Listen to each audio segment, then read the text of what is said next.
Welcome to Everyday Talk with Everyday People. I am your host, Jermaine Smith, aka J Everyday, aka Everyday's a Brand. We invite you to go on this walk with us as we talk PCOS, Polycystic Ovary Syndrome, with our guests. So sit with us as we hear their journey and talk PCOS here on Everyday Talk with Everyday People. How are you feeling today? I'm good. I can't complain. Don't make sense to it, right? Nope. Can you tell us a little bit about yourself, your name, where you're from, grew up, background? Oh, okay, that's a lot. Let's see. So my name is J Sharelle. A lot of people call me J Sharelle. I was born and raised between East New York and Brownsville section of Brooklyn. I went to Long Island University for college. I have a bachelor's in like sociology, and I work in education and artist management. Okay. Well, tell us a little bit about yourself, growing up, relationships that you may have experienced, and then give us a little insight on who J Sharelle is. That's funny. Okay, so let's see. When I graduated college, I didn't really. First of all, I never wanted to go to college. Okay. I never had an interest in college. I went to college because I knew that I needed an out. And the only thing I could think about, that I could come up with, was college because I was smart. So I went one day. I was working at like the Board of Education, like as a temp, and I had graduated high school. It was like the summer before most people go to college. I was going to Juniors to get lunch, and that's back in the day when they used to have a tree grows in Brooklyn kind of theme for LIU. And I happened to be walking down the street, and I saw it, and I was just like, let me go see what this is going to be like.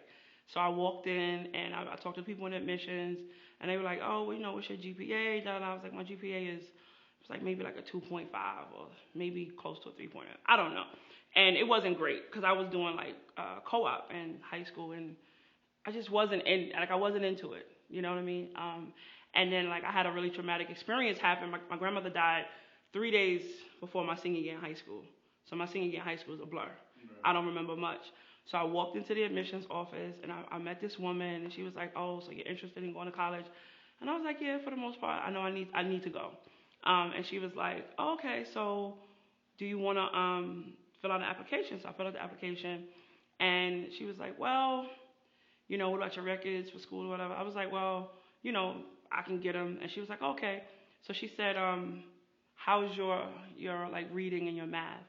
And I was like, I don't know. I mean, I guess they're good. I graduated high school. Right. So I took so she was like, she gave me the exam. I took like some entrance exam, and I didn't do as well as I thought I should have done. And she was just like, okay, well, if you come to school, you're going to have to take remedial courses. And I was just like, excuse me? Take what?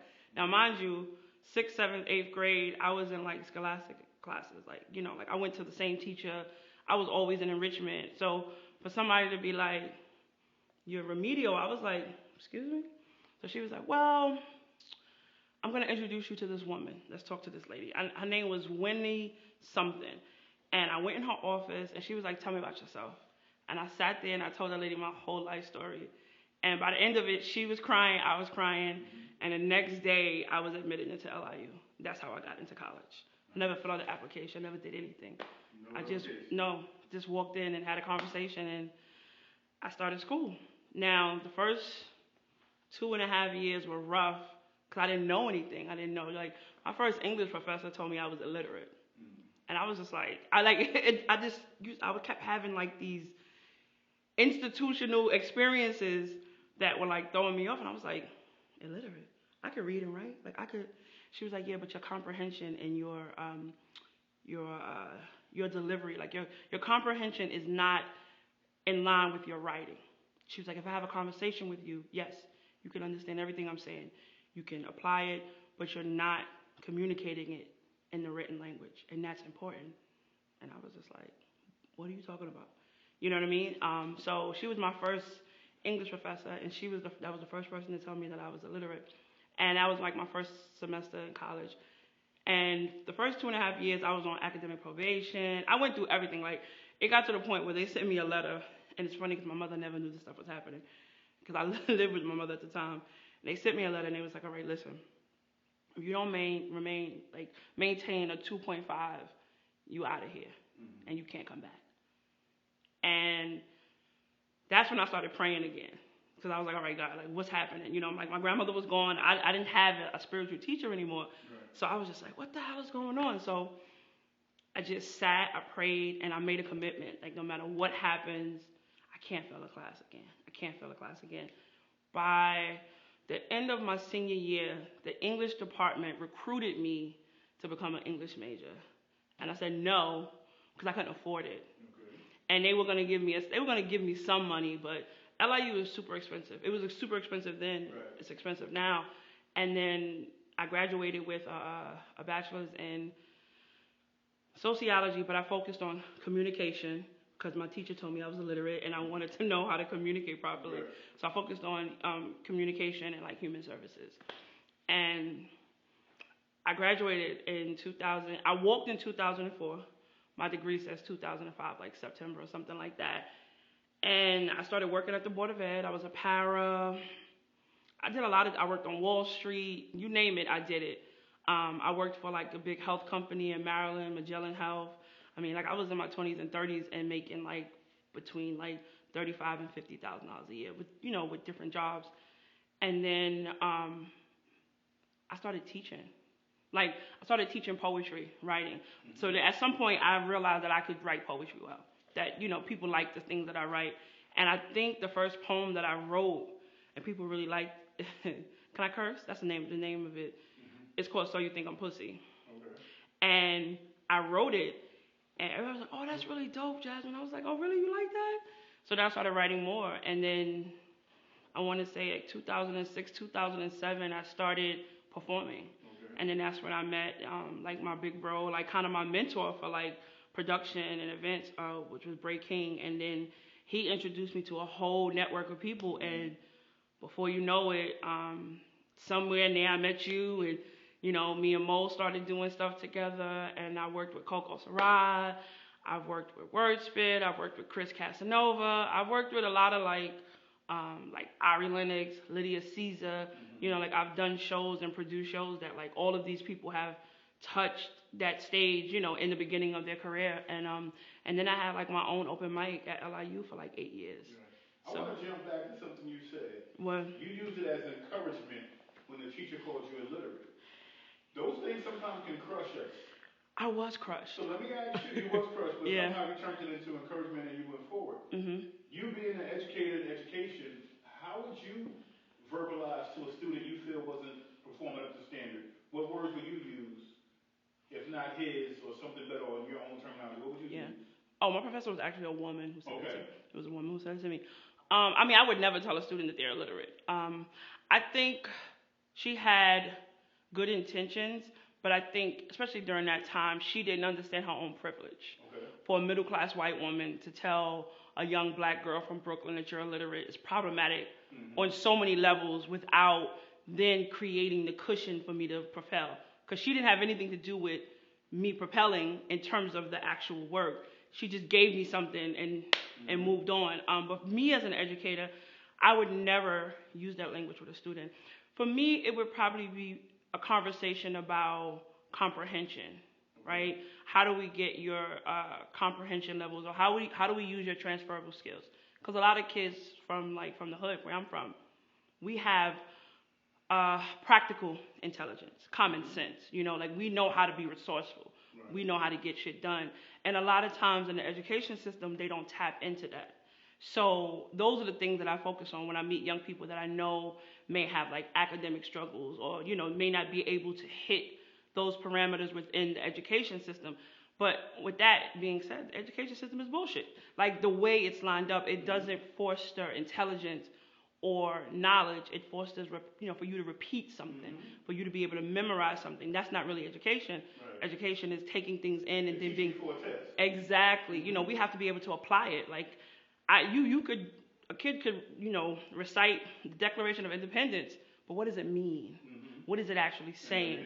Exactly. Where do those pieces coincide with the life that you're living? Like how do those words affect you? Right. That's how I teach. and I don't teach traditional education anymore. I left the Board of Ed years ago because I realized, well, for one, I capped out as a para. And they told me that they couldn't, that I would have to go become a New York City Board of Education teacher in order for them to pay for my master's, and I didn't want to be it. So I left, and then I started working in nonprofit education. Got you. Can you tap into or share with us the knowledge that you have about PCOS? Yeah, so 2017, I'm waking up tired every day. I'm not sleeping. I'm going to work. Eyes are baggy. Like, I just wasn't myself. I was having like anxiety attacks. I had my first panic attack. Me and at the time my manager, he and I did not get along. And like any type of communication between he and myself, I would just like lose it. Like, not verbally, but emotionally, I just couldn't take it. Like, I just didn't know what was happening. So then I wound up actually losing that job. And because of the things that happened, and because I was unfairly, laid off, they gave me like an amazing benefit plan for medical coverage. Right. Like, that's literally how it happened, because I didn't have that type of coverage when I actually worked there. Okay. So when I got fired, I had all this medical coverage, and I was just like, something is going wrong. Like, something is wrong with me. So fast forward, I'm looking for a black GYN specifically. Mm-hmm. I found one in Long Island. I go into her office. I'm having a conversation with her, and she was like, I think I know what's wrong with you. And I was like, you haven't even given me a test. She was like, take your blood. Let me do the pap smear. We're going to do a sonogram. We're going to do everything, but I'm pretty sure I know what you have. I was like, okay, cool. So she did everything. And then they did everything in the office. So when I came into her office, she was like, yeah, you have PCOS. And I was like, the fuck is that? And she was like, it's called Polycystic Ovarian Syndrome. And I was like, okay, cool. So what does that mean? And she was like, well, it can mean a lot of different things. And she was like, here's some pamphlets, read it. And then the first thing she said to me, she said, you have two choices. You can either take this medication called metformin. People with diabetes take it. Mm-hmm. It's like to help with your insulin resistance. Or you can have surgery and then get the IUD to release some estrogen. Because what happens with PCOS is that because it messes with your hormone levels, a lot of women have more testosterone than they need in their body. So I had high levels of testosterone, and I have a theory about that, but that's a different conversation. So I found out that thing, and then I chose the surgery. So she was like, so I don't know how in depth you want me to get. I don't have a problem. Okay, cool. So when I went to the office, she was like, okay, so we're gonna do this procedure. So when a woman has like an abortion, they do this thing called a DNC where they scrape the. That's what they have to do when you have PCOS. And because I had been having irregular cycles for so many years, and now at this time I was 37, so I lived my whole life not knowing what the hell was going on with my body. Mm-hmm. So she was like, okay, so we're gonna do this operation, and I was just like, operation? She was like, it's minor, but you have to go in, you have to have an anesthesiologist. Everything has to kind of be like an operating room. That was the first time I had ever been in an operating room. It was like this with the lights so I go into there. So I'm waiting for my surgeon to come out, and she looks at me and she says, now mind you, I don't have any kids. Mm-hmm. Never really even thought about relationships, kids in that capacity. Right.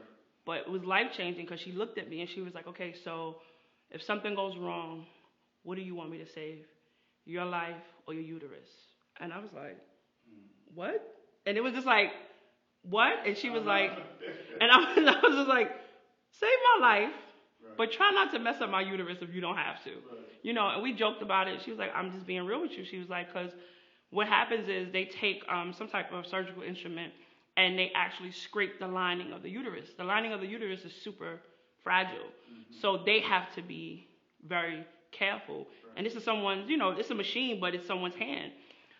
And I had never experienced, I was like, what the fuck? So I'm like, okay.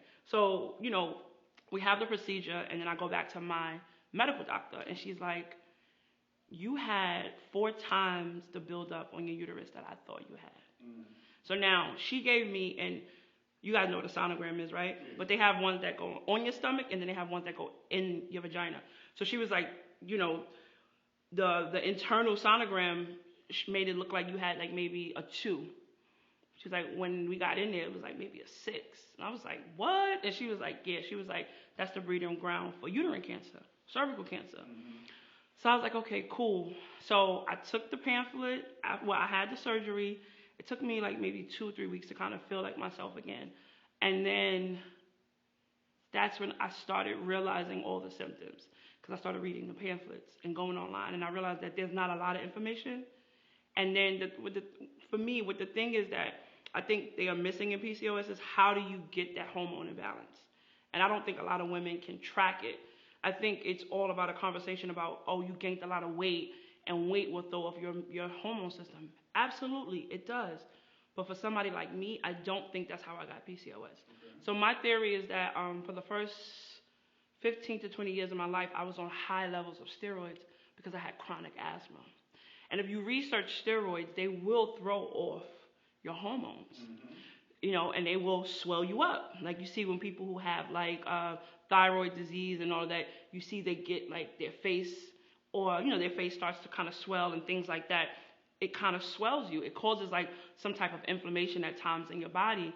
So I took that, not a pump, mm-hmm. oral steroids, right. And pills my whole life. Mm-hmm. So by the time I started menstruating, I never had a regular period because my body was so thrown off from the beginning. Mm-hmm. But I'm a kid from Brownsville, from Brooklyn. You go to Brookdale, the doctors ain't, you know what I'm saying?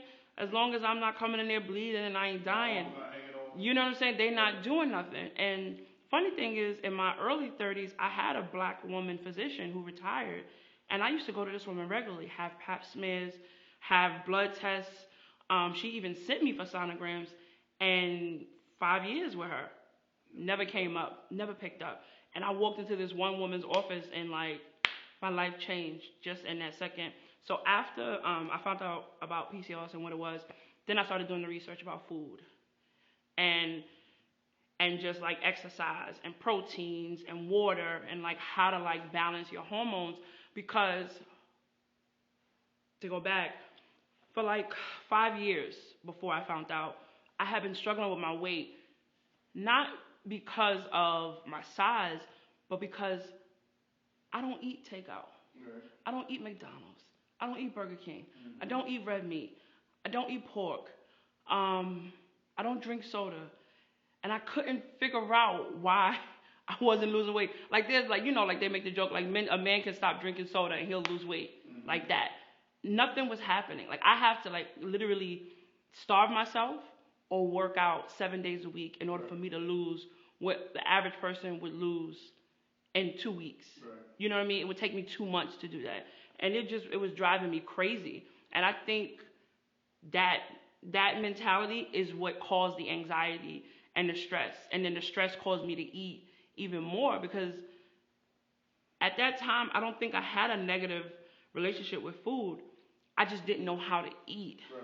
You know what I mean? Because you know, when you're young, you overeat and things like that. But when I was in my 30s, I wasn't like gorging. Right. I'm not like a closeted eater. I don't like, that was never me. I like sweets, but I can eat a salad every day and be happy. Mm-hmm. If I can eat a brownie and 2 salads a day, I don't need nothing else in this world. Like I'm good, and I just couldn't figure it out. Like it was mind-boggling. But then when I found out about PCOS and like insulin resistance and how, you know, if your hormones are, you know, if you don't have enough estrogen in your body as a woman, it throws off everything. And then also, for a very long period of time, like I was never really able to like show emotion or show affection.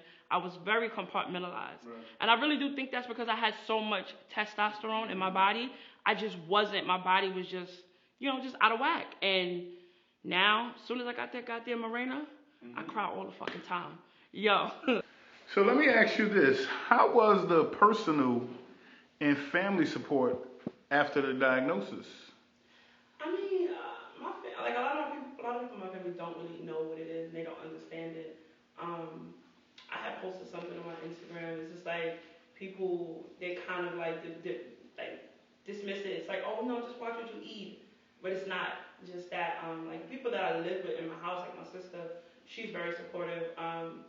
But it really wasn't something that I needed to kind of like create community around. Okay. For me, it was a very personal thing, and I just wasn't in that space to kind of like even like ask for it. I just needed to figure out what the hell was going on with my body. You know what I mean? And that's the way I attacked it. And then like over the years, like what, since 2020, it's like almost 3 years now, you know, people get it, but they still don't get it. You know what I mean? It's like, you know, like, oh, well, you don't eat this, you don't eat that, you don't eat this, you don't eat that. And then it's like, because the narrative is like, if you don't eat all these things, why are you still overweight? Right. You know what I mean? Like, they don't understand that my body's going through changes. You know what I mean? So I had to adjust to that, to like those conversations, you know, like explaining to people like, I'm pretty healthy. You know, like I don't have any health complications besides the fact that I have a hormonal imbalance and I can't. It's hard for me to maintain my weight. So like I've just like in the last, well, prior to COVID, I lost like 80 something pounds, and I was just focused on maintaining it. And then you know life happens. You know you get in a relationship, start eating, start doing shit you don't normally do. So then I had gained like maybe 25, 30 back, and then I was in the process of losing it when COVID hit. When COVID hit, I had a situation where I was quarantined by myself in a hotel for 2 weeks. Almost drove me crazy. And then after that, by July, August, I had gained like 40 pounds. And I didn't even realize it. Right. And I was like, and that kind of like put me back because I didn't realize that I had gained the weight. So now I'm like about 12 pounds from my pre-corona weight. And then I can get back to what my ultimate goal is. Got you. Has dealing with PCOS affected your relationships in a positive manner, negative manner, any type of manner? What kind of relationship are you talking about? Dating relationships, situationships, you know. I think in the past, I think my inability or my unwillingness to be in a relationship. Okay. I really do think a lot of that was my hormones. I do. I think a lot, like thinking back, like I think a lot of it was my hormones and me just being unwilling to like do the work to build long relationships. Like I was cool if it came and went, and I don't know. So that's one thing. The other part, I think now it's affecting the way I participate in relationships now. So like now I'm way more intentional. Like if I ain't feeling it, I'm good. Like I don't, you know what I'm saying? Like I don't waste my time anymore. Because I understand, like, I have to, like, create, like, a really positive space, and, like, I have to keep my energy really clear because I have to stay focused on me. So if someone is in my life, you got to be there and not cause any type of dissension. Like, I can't do it. So I have to be really intentional about who I deal with now. And I think now, maybe because I'm getting older, I think it's the Mirena. Because I've talked to a lot of women, and they say, like, the Mirena will have you tripping. Like your hormones will be all over the place. So I've learned to kind of manage it now. But yeah, so I think it affects it in that way. In terms of like, I mean, I haven't been in a committed relationship since I've had PCOS. So it's not even something I talk about with my partner unless it comes up. You know what I mean? But that might be just my own shit. And that's not a normal question that a partner would come out and ask, say, hey, you got PCOS? Yeah, because so many people are unaware of it. Yeah. For those that don't know about the Mirena, can you explain and elaborate more on that? So I don't remember everything because it's been a few years. So when I had the surgery, it was to clean to repair your uterus and then give you a jolt of estrogen or like hormones regularly, and that's what the Mirena does. I mean, birth control technically tells the body that you're pregnant so that you can't get pregnant again. To me, that's problematic because it defies nature. So that's one thing. So on top of that, they're putting like estrogen into my body so that my body can think it's pregnant, but also get the right amount of hormones so that when it's not thinking it's pregnant, I can get pregnant. It's like really weird. It's like, to me, it's very contradictory. So, but yeah, so me personally and like some of the women that I know that have had it because they don't have PCOS, they just have Mirenas, but they don't want to have kids for a while. It's a releasing of estrogen. So for me, someone who's never really had the proper amount of estrogen in your body, when I got the Mirena, it was just like, wow, people really live like this. Mm-hmm. Like this is too much. Like I feel, I'm already an empath. I'm already, I'm an artist. Like I feel the work. Like I feel everything. But like when I got to Marina, it was just like it was too much. It just feels like anything can be a trigger. You know what I mean? Like anything can kind of like just make you feel, an emotion that maybe you don't want to deal with in the moment. And because I'm someone who compartmentalizes, in the beginning it was just like I don't even want to talk to people. Like I just want to be alone, but now I'm a little bit better. Got you. Is there any anger associated with them dealing with the emotions and the testosterone and the imbalance? Okay, so I'm gonna say I'm not an angry person. Okay. But I don't know how people experience me. So I can't. You know you say but, everything before that don't even matter, right? No, I mean however, I do have a fuse. Okay. But it takes a lot for me to like go off. That's just me as a person. Right. Because I'm not irrational. Okay. You know what I mean? And I don't particularly respond out of emotion. And I think that's also a problem because I've been called dismissive a lot. And I've been called like, oh, well, you seem really disconnected, or you seem really dismissive. But I just don't think everything requires a response or a reaction. I'm going to try to like process it and figure it out. That's who I am as a person. But I mean, there's people who, I don't think I'm an angry person. No, I'm not an angry person. But I do have a short fuse for bullshit. Okay. So if you get to if you get me to my bullshit meter, like the level, I might go off. I got you. It's everybody. Totally understandable. How do you feel along with something like we're doing today, and maybe yourself? How do you feel we can bring awareness and educate people about PCOS, since it's a topic and something that we deal with in our culture that's very rarely talked about, as if it's taboo? I think we need to keep having conversations. I think narratives are important. I think we have to kind of like get over this uncomfortability about talking about the body. Everyone is okay with sexualizing black women's bodies. Like everybody's cool with that, and that's fine, right? Because our bodies are beautiful. But there's things that happen internally that kind of needs to happen so that whatever the projection is, it's okay. Right. And I think people don't talk about what's happening inside a woman's body enough. It's always what's on the external. And I think, like for me, I talk about this on social media all the time. Everything I do is internal. I don't focus on anything outside of my body first. Everything I do is internal. People ask me, because another thing with PCOS, a lot of women get really extreme acne and, things like that. I don't suffer with that because a lot of my PCOS symptoms are not on the outside except for the fact that I'm overweight. So I try to be mindful of that conversation because I don't have extreme acne. I put up a video. I do get chin hairs and stuff like that. I get waxed, but I've been doing that since I was 14. You know what I mean? So that's not something that I'm taboo about talking about. But I think we need to keep having conversations about what's happening inside your body. And I think also just having a positive relationship with food. You know what I mean? A lot of people use food for comfort, but it's that's fine, but everything is in moderation. You know what I mean? It's just this whole conversation about body positivity when it comes to plus size women. I'm all for it. It's beautiful. But self-love is self-awareness and self-care as well. And when you love yourself, right, no matter how positive you are about talking about your body, an act of self-love is putting good things in your body. And I think that's the conversation we need to have more often, instead of focusing on what her body looks like. Because what it looks like doesn't necessarily have to be what's happening on the inside. You know what I mean? I might be able to run up a flight of stairs quicker than someone who's 5 sizes smaller than me. Right. You know what I mean? But the aesthetic is that they're healthier, and that's not true.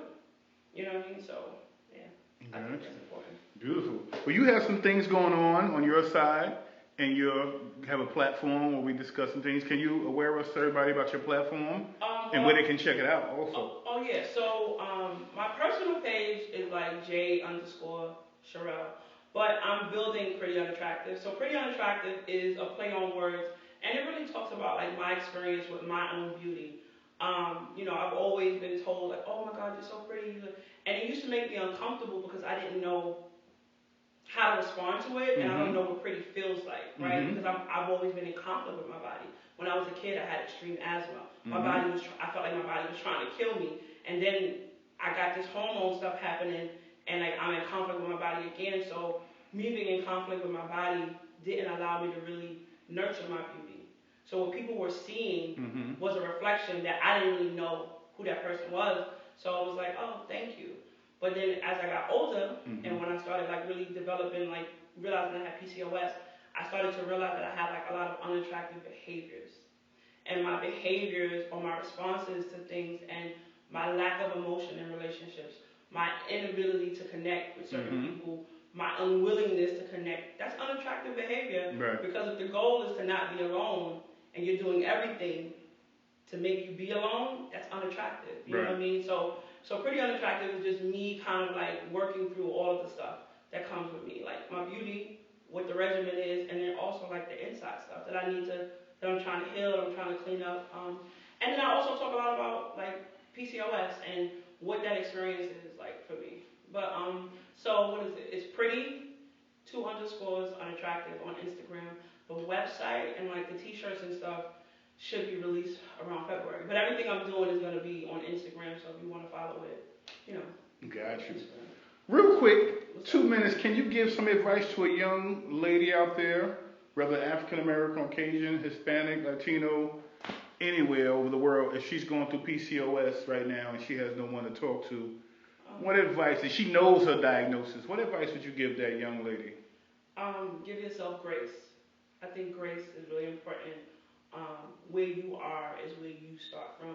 Don't compare yourself to other people's process. You figure out what your process needs to be and what you need to do. But most importantly, give yourself grace and time to, figure out this new way of thinking and eating. That's it. Got you. Beautiful. Well, thank you for sharing with us, educating, awareing us. We stomping the grounds with you. Thank you for having me. And this is your host, Jermaine Smith. I want to thank you for watching another episode of Everyday Talk with Everyday People. Catch us on the next episode. Peace.